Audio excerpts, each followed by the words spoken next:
This is a horrific story, and there's no other way to describe it than inhumane. So on Saturday, the 17th of August, 2024, Maria Machato, 45-year-old mother in Limpopo, left her home to go to a nearby farm to collect yogurt. This is according to her children. She was accompanied by two people, a 35-year-old woman and a 47-year-old man. Their names have not been released by the press yet. However, while she was away, her children heard gunshots. Not for a moment did they imagine that that was the end of their mother's life, the last time that they would see their mother.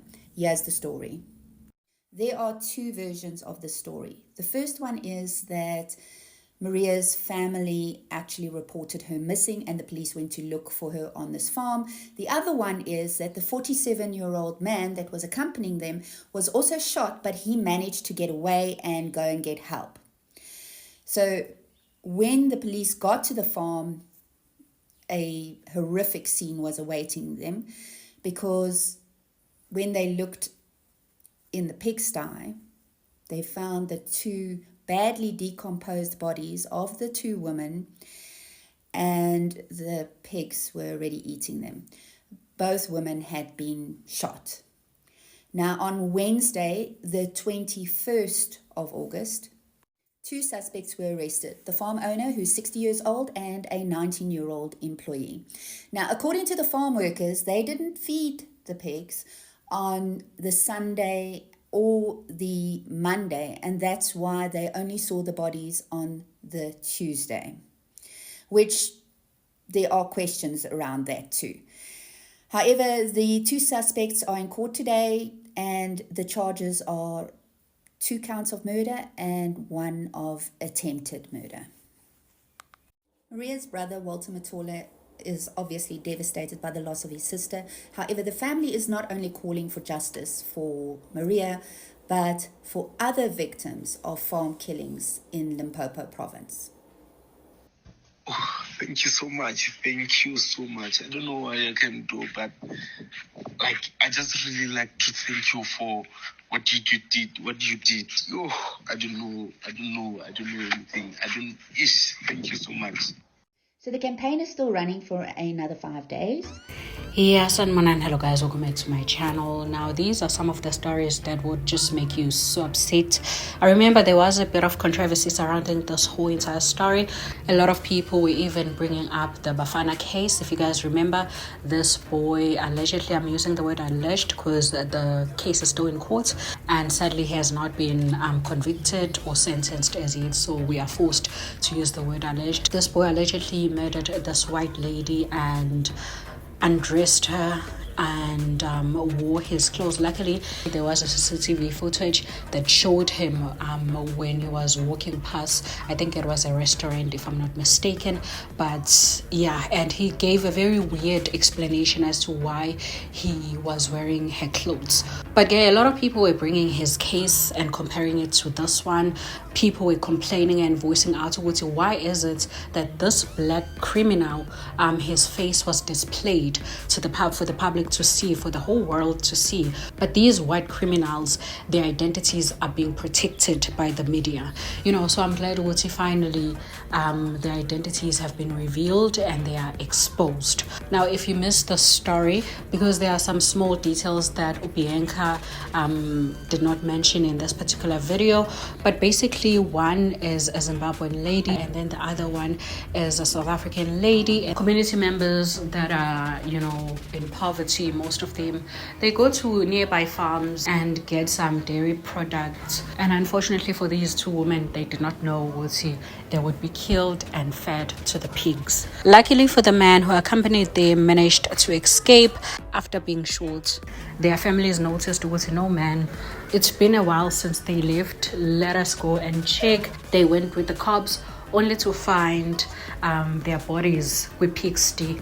Now, the incident, according to the NPA, wasn't reported, so it's not like these ones have any option of, lying and saying, no, we thought it was intruders, we thought we were being robbed. Okay, so why didn't you report? After killing them, why didn't you report? yeah, there's that. Ah, man, Bianca has been so consistent with this case on her TikTok. She has even went beyond and above and raised funds for this family. She took it upon herself to open a fundraising for them, and the family is just so beyond grateful, because I'm also assuming what's women to a point where they're even going to these racist farms. And I'm assuming that's why the family even went to the cops, because things like this usually happens. They get killed, because the family also did mention they're not only seeking justice for themselves but for other victims as well. So I'm assuming Dala should be and get away with it. Do let me know, guys, what you think. No problem, I'll help. I'll help by showing respect to the victim. First of all, I want to tell you that this article is absolute garbage. It doesn't even have the decency to name the victim, and the victim's name has been released. And I know why it didn't name the victim. Because if it did, people will know that Burkhard Newman wasn't a farmer. He was an electronic technician. He wasn't on a farm. He was on a small holding.